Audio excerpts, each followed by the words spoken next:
Hi, and welcome to this episode of I've Got This Kid. I'm your host, Cherina Williams, licensed speech and language pathologist, homeschooling mom of two, wife of one, here to share everything speech, language, play, development, homeschooling, and all of that other stuff that falls between. World changers, happy December. I am so glad to be here. I love this time of year, and I've been around the house making warm milk with my homemade vanilla syrup like a mad woman. It has been delicious. I've been going around looking at lights, just doing the whole Christmas thing. This time of year just makes my heart happy.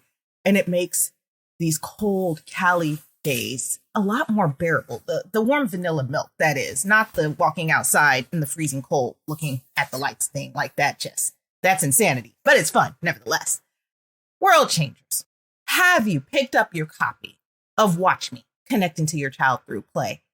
If you already have, you have 3 very important tasks. Number 1, take a picture of yourself with the book and post it on my page. If you're not already my social media friend, go down to the show notes and become my friend. They're all there. My Instagram, my Facebook, my Twitter account. And guess what? I'm there from time to time. I check out things. I say hello when I need to say hello. I drop a little bit of knowledge. I tell you guys what's coming up. And that's how I kind of use that thing. But at this point, I want to see you guys. I want to see you guys with Watch Me. I want to see how you guys are using it. I want you to tell me what your favorite connection tool is. And I want you to write a review on Amazon.com and give your honest opinion of the book, because feedback makes us better. Like sometimes people don't like constructive criticism, or they don't like getting props, or whatever it is. They don't like getting the feedback in general. But I believe that with feedback, we learn what needs to either be refined, what needs to be changed, or what to keep doing. And so I really do want to hear from you. I'm hoping and praying that this book has been a great tool for you guys who already have it. For you guys who don't, please go pick up your copy. As soon as you're done listening to this episode, go straight to Amazon and order your copy. The link is in the show notes below. Now, as promised, today's episode is dedicated to sharing all of my favorite things. Not all of my favorite things, but my favorite toys. We'd be here for years if I were to tell you about my favorite things, every last thing that I love. But we're going to focus in on toys because I love play.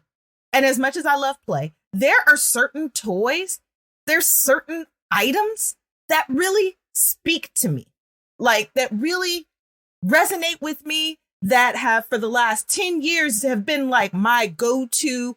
If I had nothing else shiny, fuzzy, beautiful, it would be these items. Like if I had my clinic bag right now, or if I was shopping for a friend, or if I was redesigning a playroom, or if I was giving a parent advice on what to get, these items would be in that list. And here's why. 1, they're functional. 2, they're easy to find. 3, they're fun to use, and they're multidimensional, which means you can do so many different things with them. All you need is creativity, flexibility, imagination, and a heart, honestly, that's willing to try something new and learn. So nevertheless, here are Cherina's favorite things in no order of importance, but I will tell you like my favorite, like out of all of the list. And I'll tell you why at the end. Number 1, Mr. Potato Head. Oh my gosh, all of you 80s babies are probably like, oh my gosh, 70s babies, oh my gosh, 60s babies, oh my gosh, Mr. Potato Head, is he still a thing? He's totally still a thing. He is not old school. Mr. Potato Head has not left the building. He has not died. As a matter of fact, he has evolved into so many other things, but I love this guy. Like, what's not to love? And Mrs. Potato Head, forget about it. There are so many things that you can do with Potato Head. For one, let's talk about those silly glasses.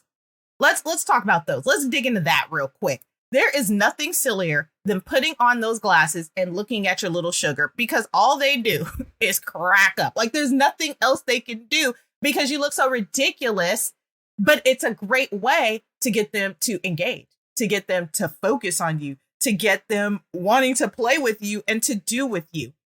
You can role play. You can pretend, oh, I'm going to take Mrs. Potato Head to the market, and then we're going to do this, and that. And you'll notice a theme. I really like toys that not only I can build with, but I can pretend play with. because I need a story with it. I need something to do, because after you put Potato Head together, what are you going to do? Just kind of stare at it? Like, no, that's boring. Don't do that. That's weird too. Don't stare at Potato Head. Do something with it. Have fun with it. Make it go to the market. Make it go to the park. Make it take care of the baby. Make it drop it off at school. Make Potato Head do whatever it is that you want to do. There's also some other silly things. Now, new school Potato Head, they're slacking. They took the compartment thing away to where on the back, there's a compartment. See, my in-laws, they kept all of my husband's toys, and it was a blessing in disguise. This is when hoarding really does pay off for you. So all of his potato heads he had all the potato heads. He was the only child, so he had literally all the potato heads. He didn't have that many hands, but he had like about 5 or 6 good potato family, like a whole family with the stuff. And in the old school potatoes, you can open up the back and shove stuff in there. Not only is that a great cleanup tool, but it's a great way to hide stuff from your little sugar. Put in, take out, put in, take out, put on. What do you want? Where is it hiding? Say it a lot more exciting than I do. You can also pull out the body parts. Look what I have. I have a purse. Look what I have. I have eyes. Here you go. And you're not just showing sugar. What is this? What is this? What is this? That's boring. Don't do that to sugar. That bores me. Don't bore them. Don't bore my sugars out there, world changers. Ask them in a fun way.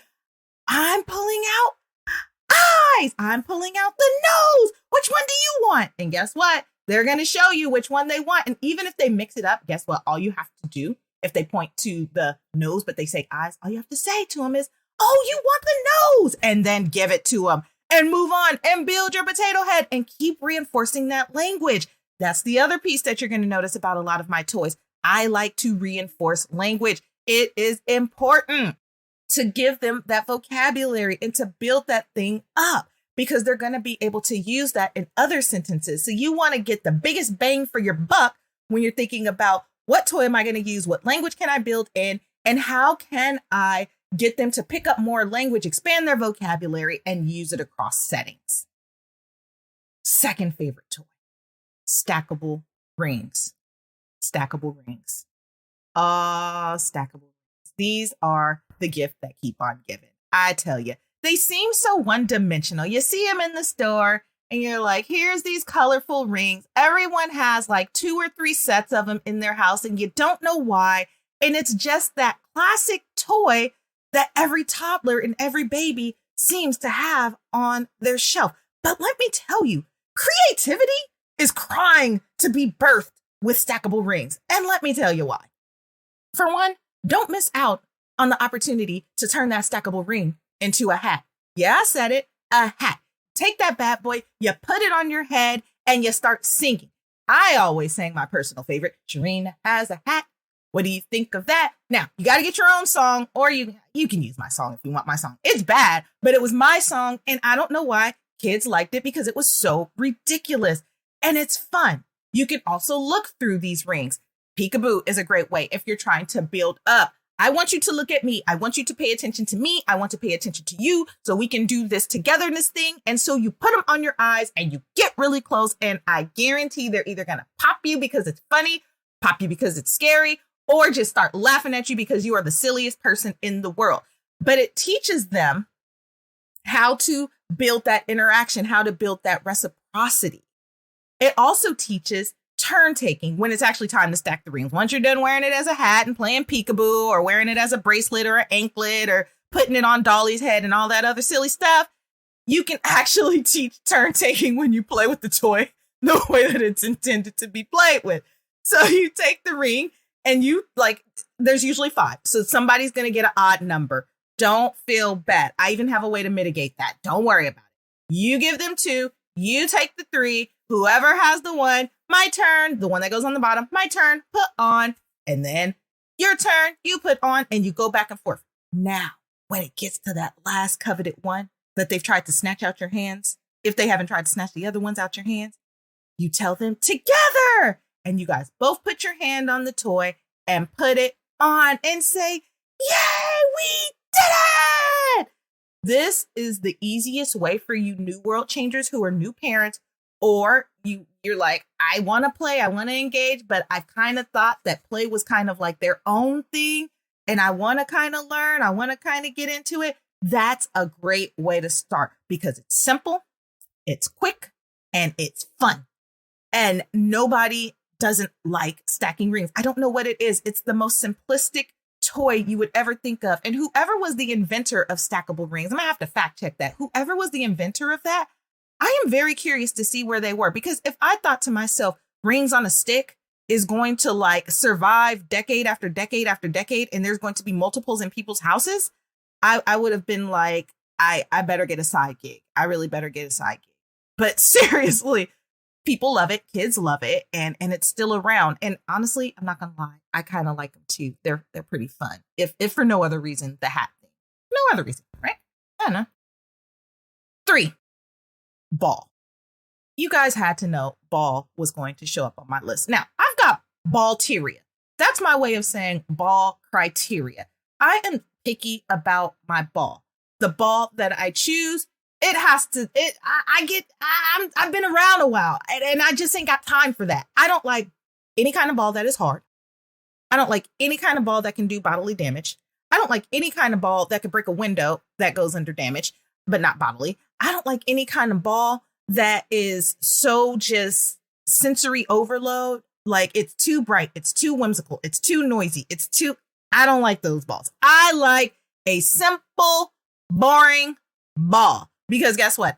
I'm the entertainment and they're the entertainment. We will entertain each other. We don't need to be staring at some noisy, loud, at-risk ball. I'm going to call those ones that be going through the windows at risk, that hurt people and sting a little bit when you get hit.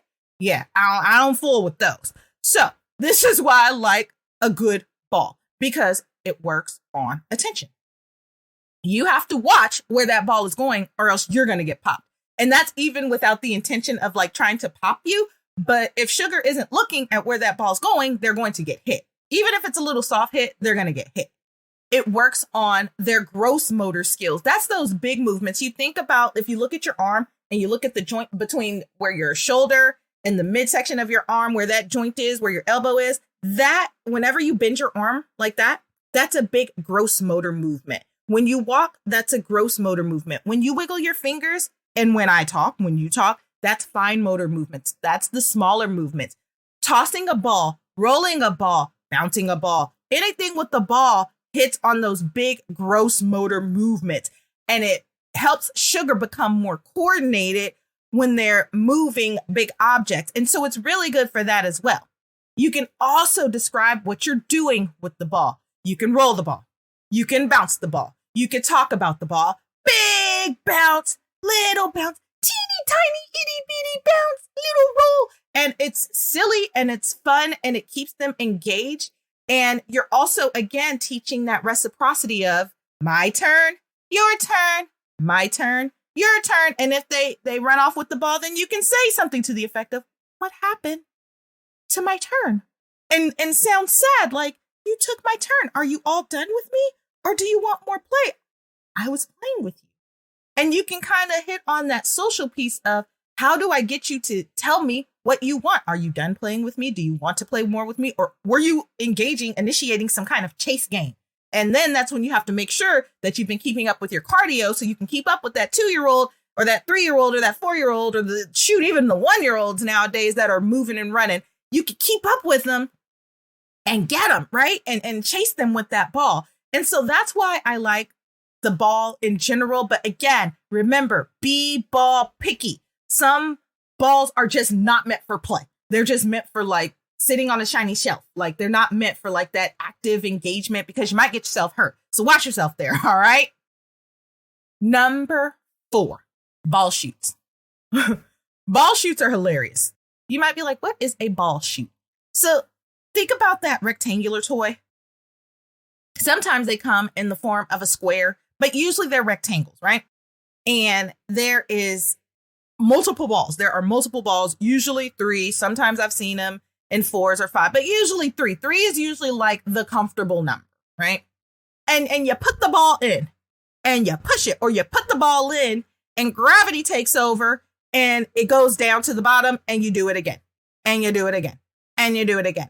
This is where you find out Is my sugar a sharer or not? Do they like to share or not? It's something about that ball shoot toy. Now, here's the thing about ball shoots. Most of them, except for the infant ones that birth to 12 age, those ones are soft. Once you get like 18 months and older, they are no longer soft. They are hard. They are hard balls. Now that goes back to criteria 3 about balls. Remember, these ones can be chucked. They can be weapons of destruction, and you can get hurt. So you have to know your sugar, right? Know your sugar. That doesn't mean don't introduce the ball shoot.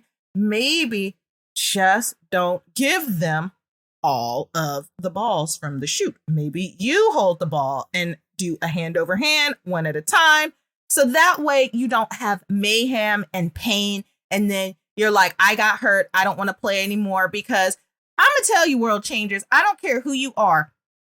If you have had a bad play experience or play experience to where you got, traumatized with some kind of kid toy or traumatized by your kid, and you're just not willing to admit that you got hurt by a 2-year-old, it happens. It has happened to me. It has happened to all of us.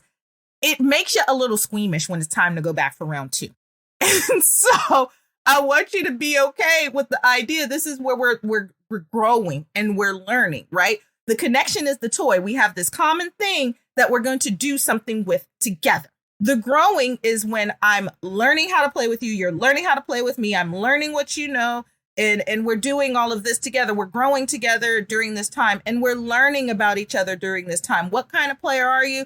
What do I need to refine? What am I learning? What are you learning? What am I pouring into you? What am I getting out of you? So it really is a reciprocal process. So I'm telling you, yes, you can get hurt. Yes, sometimes those ball shoots can hurt, but I'm telling you that there is a way to get around that.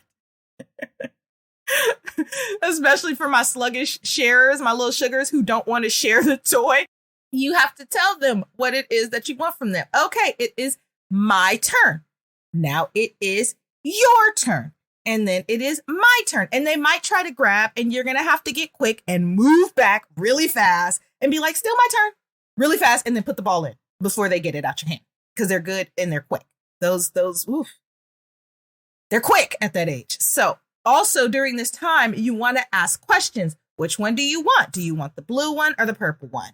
Do you want the red ball or the blue ball? And if you notice, you're building in colors and you haven't asked anyone at any point, what color is this? You're just building it in, because every time they see that ball and you're like, do you want the red ball? Do you want the blue ball? Eventually, you're going to hear them saying it back to you. I want red ball. I want blue ball, red, or something along those lines. So where they're telling you what it is that they're interested in.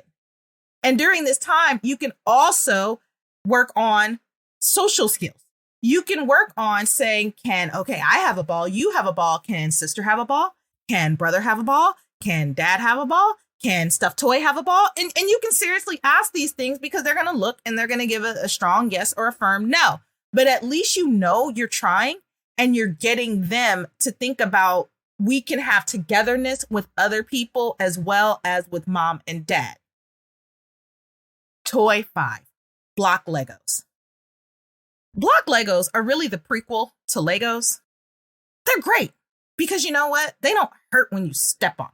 Like, there's a little bit of pain involved here, but when you step on a block Lego, for one, you usually see it coming. The small Legos, when the kids get older, you don't really see them coming. And that's just, it's pain. It really is pain. But block Legos are a wonderful go-to toy. For one, you can pack them and store them and have them just about anywhere. Like, they come in these big old bags. There's nothing but opportunity to split those bad boys up into the gallon-size Ziploc bags and put like 15 in each bag. And that way, guess what? You don't have 50 to 60 of those bad boys to clean up if Sugar picks up that bag and unzips it, because they know how to unzip, and turns it over. And there you have 60 Legos all over the house. But if you separate them into the storage gallon bags, then you only have 15 to help them clean up. And you get them in on the cleanup party as well. And so it also really helps for, again, my sugars who don't love sharing. You can say, here's your bag.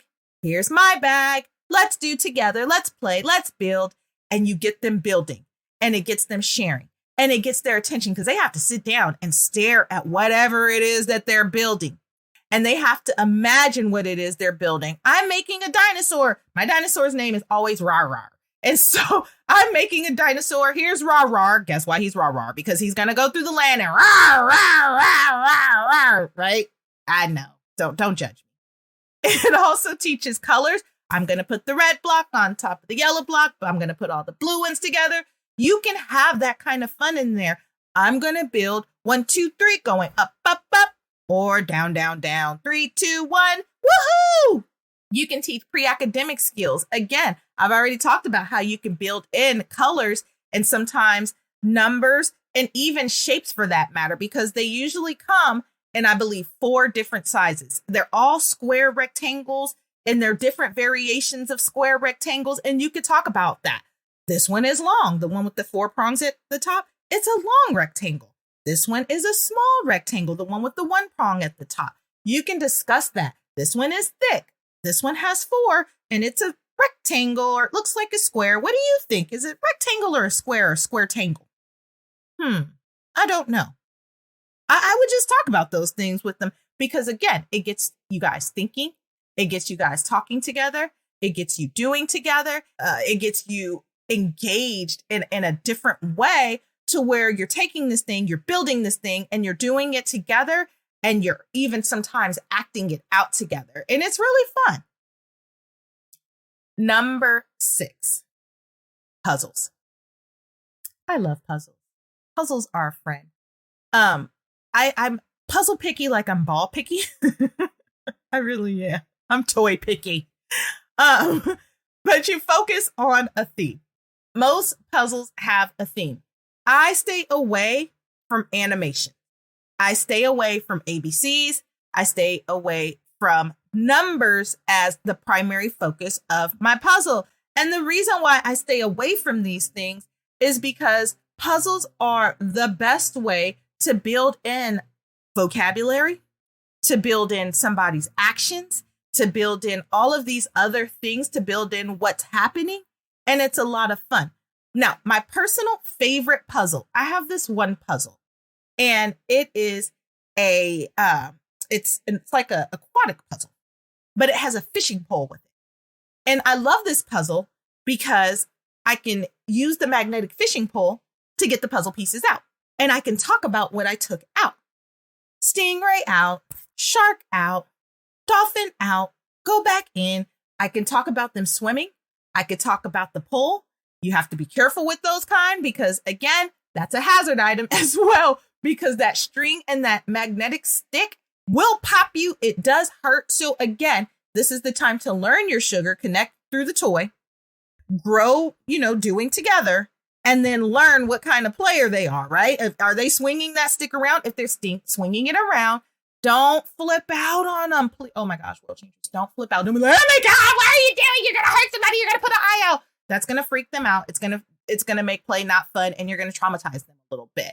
Now, I'm not saying don't set boundaries, but I'm saying just watch how you react to them. So maybe you just grab it real quick and say, no, thank you. I don't like it. Or a real firm no, especially if they're giggling while they're doing it, because then they're testing boundaries and that's a little bit different. But like the explosive, you shook up the soda can and opened it up and exploded all over the place. Please stay away from that. Just be extremely firm, extremely direct if you have that kind of puzzle and they're doing that kind of activity. You can also put your hand over their hand and say, we do together. And then when they're like, no, because usually they hate your hand on their hand, say, okay, but if you swing again, it's mine. And then you have to own up to that. If they swing it again, it's yours. And then you just do out and in. I totally digressed. This was nowhere in my notes today. Don't worry about it. We're going to get to why puzzles are fun. Puzzles are fun because this is a good place where you can dump out and pour. Most sugars at this age love taking anything and everything and just dumping it out and pouring it out. This is the one time where it's cool to dump and pour as long as it's at the beginning of the activity. And you tell them, all right, it's time. 1, 2, 3, pour. They're excited about that. They're probably going to want to put the puzzle together really quick just so they can pour it out again. Try not to make that the focal point. If you are quick, you could take some of the puzzle pieces and give them some and you keep some and do the turn taking of my turn, your turn. If they're not ready for that and your sugar likes to chuck toys, You take them all and hold them in your crisscross applesauce lap where they can't really see them or in a place where they can't get to them, and hand them one at a time. One at a time. One at a time. It also it helps you with the fine motor skills. Remember, we talked about the big movements, the gross motor skills. The fine motor skills are those little tiny little fingery movements where you have to get this piece to fit in this place. Now, stay away from the really, really small itty bitty puzzles. We're not ready for that yet. We really do want the larger pieces that we can kind of move around and get in. And we don't want to rush through it. We want to be as intentional as possible about talking about what's going on. You can even create a story out of a puzzle. I've done some whimsical stuff with with puzzles, and I've had a blast with them over the years. And that's why they're one of my favorites, because you really can get imaginative and have a lot of fun with them. Number 7, Popup Toys. Popup Toys are like, they're funny. That's why they make me giggle. Popup Toys is when you take the toy and you push the button and then something pops up. And if you see the look on a little sugar's face, you should like have somebody take out their smartphone, not you, but like somebody else who's off in the distance. Have them take out their smartphone and record Sugar's expression the first time they do a pop-up toy, because they kind of jump back like, what the heck was that? But they're so fun because it teaches them character names. Now, not cartoon characters. I really do stay away from animations and popular characters, because then you run the risk of Sugar calling every dog Goofy instead of the dog, and every fish Nemo instead of fish. So you really want to be careful with that. While they're learning new language, it's okay for them to put it in context of when they're watching the show. But I really do try to stay away from that during my actual play. I really do not buy toys with a lot of animation. I just don't love them. Pop-up toys are also really good because they're great for world changers for you guys who are new to play, because again, it's simple, it's quick, it's fun. I can do turn taking, I can push a button, you can push a button, and it's over really fast, and we can do it again and again and again just to get our feet wet a little bit. And this is also a good one, on the other hand, for sugars who are reluctant to play with toys, who might not be that interested. This is a first, like, good toy to kind of start with, because it's over within 30 seconds. You can push those buttons and be like, good job, yay! And then move on to the next toy, just to get them comfortable with the idea of turn taking and reciprocity and doing together and kind of helping lead that play. I want you to be mindful with this toy, though, because some sugars who are sensory sensitive, they're not going to love the sound of that. If it's too loud and too obnoxious, they might not like it. Don't get mad at them. They're not being a mean kid or a bad kid. It's just something about the way that that sound is being interpreted. They don't like it. So just be sensitive to that as much as possible. Wind up toys. These are another one that just make me chuckle. Now, I had a fish, and you guys are going to be like, you're totally a hypocrite here. A little bit, but it's okay. I had this fish, and he was a wind up toy. And a wind-up toy is simply like that little prong on the side, the little white prong or clear prong. Sometimes they're colored, sometimes they're not. And you take it and you turn it a bunch of times. And then when you let the toy go, it like erratically goes all around the world and back until it just stops, until the wind-up stops. But I had this fish, and his name was Nemo. And I named him Nemo because he really did look like Nemo. I called him Fishy too, but he reminded me of Nemo. But I would tell the kids Fishy. Oh, Fishy, poor Fishy. Nemo's hurt, Fishy. And the reason why I would say that so often is because he would get hit, he would get thrown, he would get smashed, first intro to this poor guy. I don't know how that thing lasted so long. Like, he got broke so many times because he got abused so many times. And I know this isn't really a sell at this point, but just bear with me. The reason why sugars didn't like it at first is because they just didn't know how to interpret like this thing moving, and it wasn't alive. It wasn't human. And so they just didn't understand what was going on there. He was my mascot, but he helped my little sugars to pay attention because they would watch him intently. They would be looking at him and staring at him and stalking him because they wanted to know when he was going to stop, when they could do it again, and if they can get you to do it again. He really does help with turn taking, because sugars are going to want to try to turn that knob. Now, at 2, I've only known a few whose fine motor skills are good enough to turn that dial again. So guess what? They have to come to you. This is also a good toy for my reluctant sugars who don't want to necessarily initiate with play with mom and dad, because they're going to come to you and they're going to be like, or something along the lines to get your attention to make that bad boy go again. And so it really is a good toy because it really gets mom and dad in there, because sugar is going to request you to help them. And it really does break their heart when it stops and when it breaks, because both happen, because they just get abused. And so just remember, like, if you get those wind up toys, buy in bulk. Don't give them all to sugar. Just buy in bulk. Make sure to have a good 5 around. Don't give them all. Just have one out at a time, maybe 2, and go from there. But they really are fun, and they really are great with getting that initiation, that joint attention where you guys are doing the same thing at the same time, and you're really getting into that joint play together. Number 9, construction paper. Construction paper is such a drag by itself. It's so blah. It really is. But construction paper with stickers, construction paper with bingo markers, construction paper with crayons, that's a go. That's big business. That's when you're really getting into the big leagues. This is when you have those sugars who like to sit down and really think and do and focus, or you want to kind of diversify your playing. You're like, you know what? We need to get out of these plastics. We need to get away from these wood toys. Let's sit down and get into this creative, crafty space, I like to call it. And you think about it with stickers, you can ask questions like, which sticker do you want? Butterfly? Do you want the heart? Do you want the star? Do you want the whatever it is that you want? And it's open-ended, right? Which one do you want? So that gives them the time to think about, this is what I want, and I'm going to respond. Please, world changer, give them at least 3 seconds to respond, right? Give them time to think about it. There's a lot of inventory there, right? There's a lot to choose from. Give them time to think about what they want. And then if they're not sure, or they just start going, tell them, touch it. Show me which one. And then you can give them the label. And then that way they're getting that word in their mind that this is that. You can also have sugar with the bingo markers picked by color. You can say, which one do you want? Again, the black one, the red one, the blue one, the green one, and make sure to keep them on your side. Keep all the markers on your side, except for the one that they're using and the one that you're using, because it forces them to ask for the color. And if you have a grab master that likes to grab, and if you're not sure what a grab master is, check out Watch Me.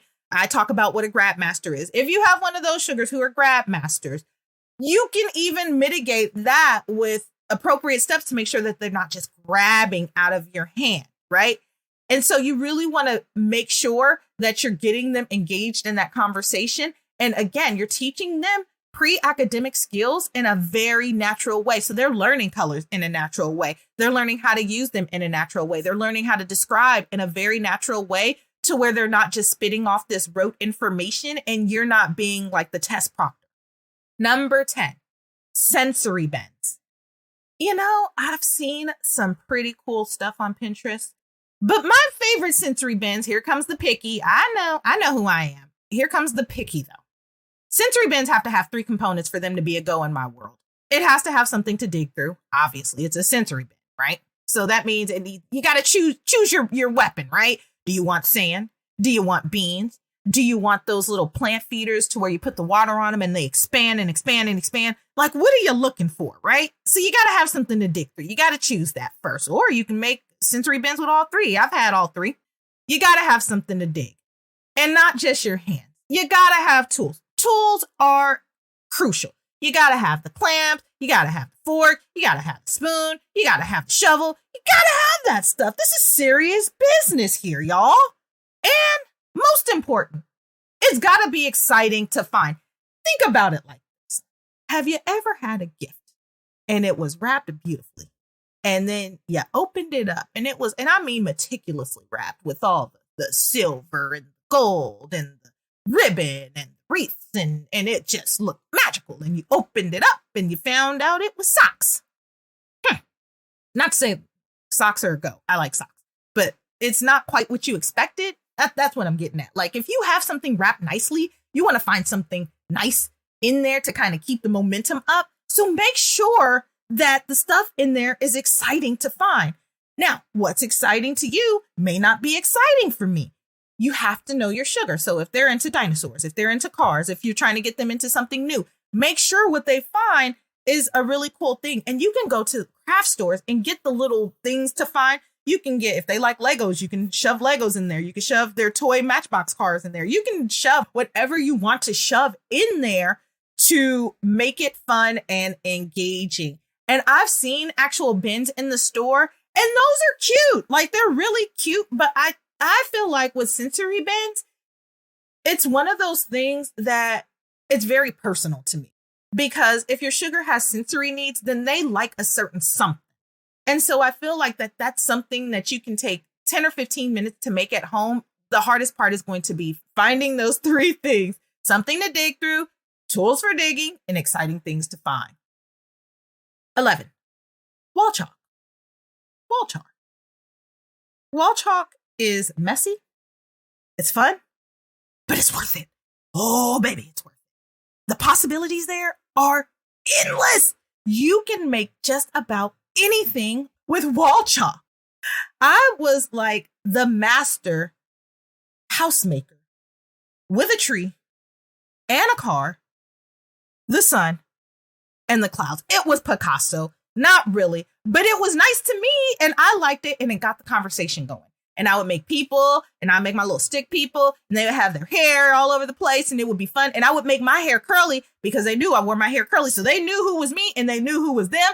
And we would talk about it. Look, it's us on the wall, and what are we doing? And da-da-da-da-da. I've even seen world changers get into wall chalk to the point of where, like, you see them off in a different land. Like, they are letting it go. And it's a beautiful thing, especially if you're one of those introverts who have a hard time kind of opening up and sharing play space and being with your sugar in that way. If you are a creative like that, try wall chalk, because it really does get conversations going. And I've even seen little sugars who are reluctant to ask mom and dad to play or to initiate, for mommy to draw or daddy to draw, because they want to talk to you and talk with you and connect with you in that way. And honestly, all you really need is a chalkboard or chalkboard wall paint and some chalk, and the possibilities are endless. Now, can you do this on your driveway? You absolutely can. You don't have to just get like the chalkboard, the wall chalk paint, or a chalkboard. You could do it on your sidewalk. The reason that I like the paint is for my little sugars who like to draw on the walls. You give them a defined space and say, hey, look, this is your space. You can draw all you want. Now, the rest of the walls are not a go, but this wall is a go. And you keep reinforcing that to where they understand that this is okay here, but maybe not okay there. And you go with it and have fun with it. And you can do it all season long if you have it inside versus outside if it's raining, unless you have an all weather room. And that's a different story. 12, pretend play with people and with cooking. Now, I'm not saying go to the store and buy the biggest kid kitchen you can find. Those things can get cumbersome. I had one, and we moved that bad boy around, I don't know, every day, every other day, until we finally moved it out the house, because it was one thing that took up so much space. And I just feel like there's better things that we can do with the play space, unless you just have a massive play room. And even then, I'm on the fence. Let's say I'm on the fence, but I'm not trying to diss the kitchen, because they really do have very cool things that come out of them with play.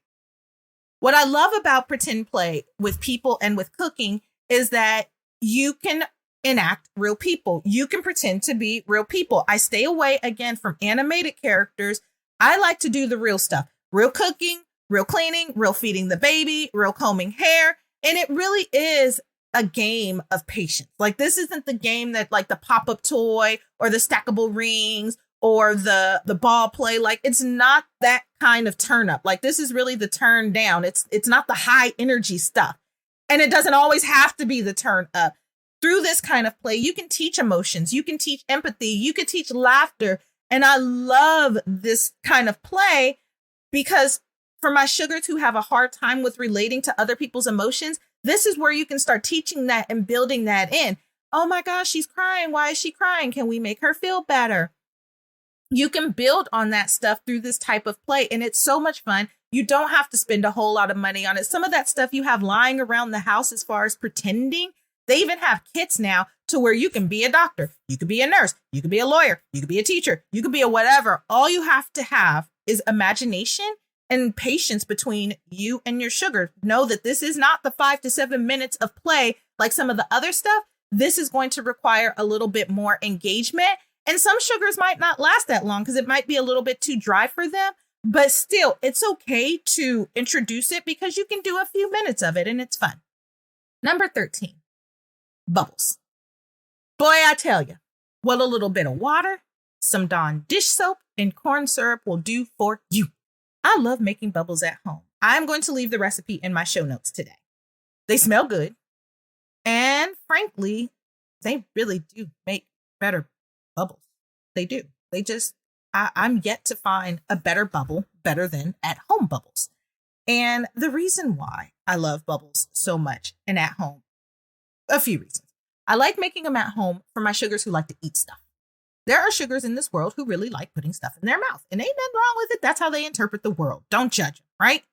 Just watch them, because sometimes that could get a little bit unsafe. And if you have not gotten support around that, please make sure to get support around that. If they try to eat it, you know what's in it. That's why I like making bubbles at home. At least I can read the ingredients. I can read the label. I understand everything that's there. And I haven't tried it with natural soap, but you can try it with natural soap and kind of tell me how it goes. If it gets the same viscosity, like you're looking for it to have a certain thickness to it, but not too thick to the point of where it's no good, but not too watery to the point of where it's just like water in a jar. You don't want that. But what I do like about the actual play is that it initiates turn taking to where they can blow, you can blow, they can blow, you can blow. Now, be careful, because remember, gross and fine motor skills are still being built up in our little sugars at the age of 2. And so when they blow, spit comes with it. I said it. I'm not ashamed. Spit comes. So you got to be really quick, move out the way, and just know that like there's going to be bubbles mixed with spit in that, because they're still trying to learn how to blow for the most part. Like their mouths are naturally juicy still. So you just be careful. It also helps with attention. It helps with the focus, because you guys are looking at the same thing at the same time, doing the same thing. It also promotes for togetherness, because you're making them together. Especially if you're making them together. If you guys are making the bubbles together, you can have that stuff pre-measured and then have them pour and stir. And with that, you guys just created an activity together, and it's just crazy fun. I have spent whole sessions playing with bubbles. As long as the sugar says something and they diversify those statements, then guess what? I'm a go for that. I am a go for bubbles. Bubbles is probably one of my semi-favorite things, but I got 2 others that are my favorite things.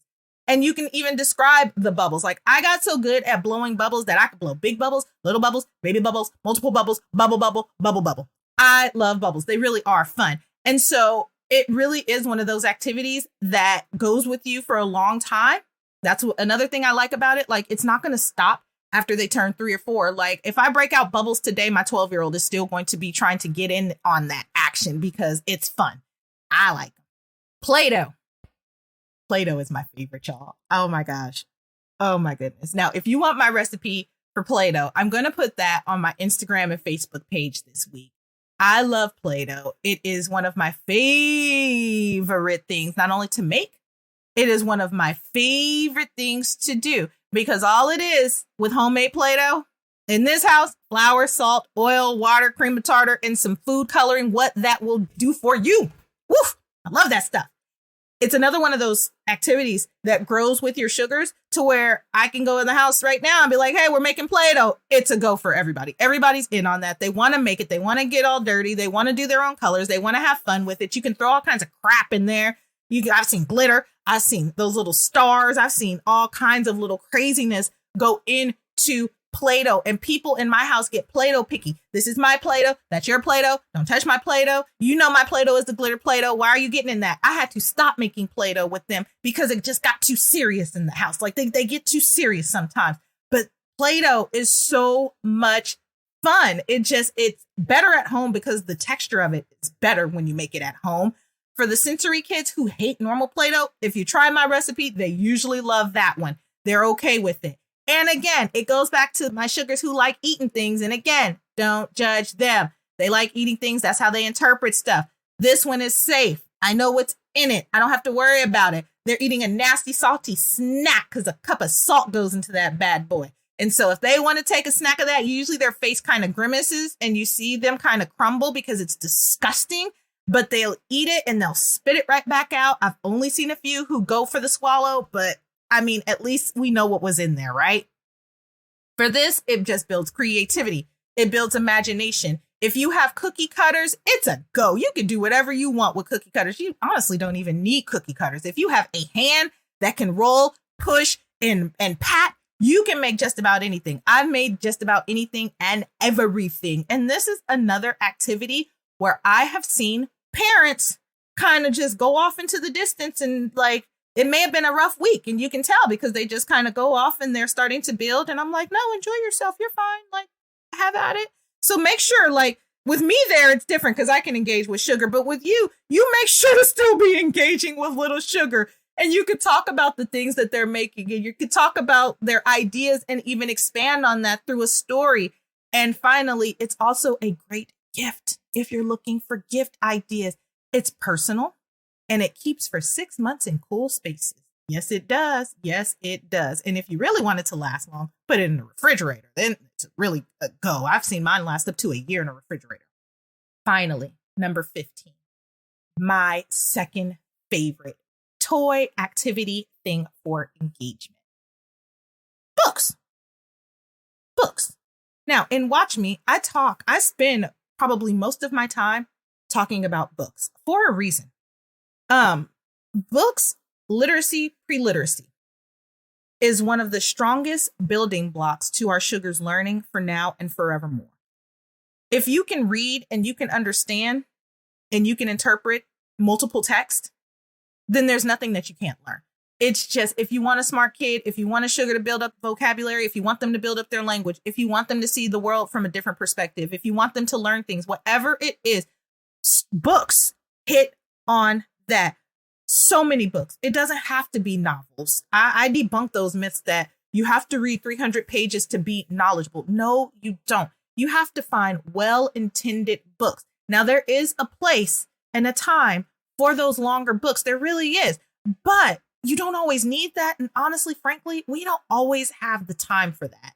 And so I love books. Even if you don't read the story in cardboard books, you can make up your own story. You can pick out images in there to talk about. There's so many things that you can introduce your sugar to. And it's just one of those things to where I'm yet to find the person who said too much reading had a horrible impact on my sugar. Now, I might hear a world changer say my sugar is reading too much and I need them to like focus on other things. But even in that, that's not necessarily a bad thing. Really isn't. And it's a great way to connect. And it's a great way to get them to go to bed. And on and on and on and on and on. But not today.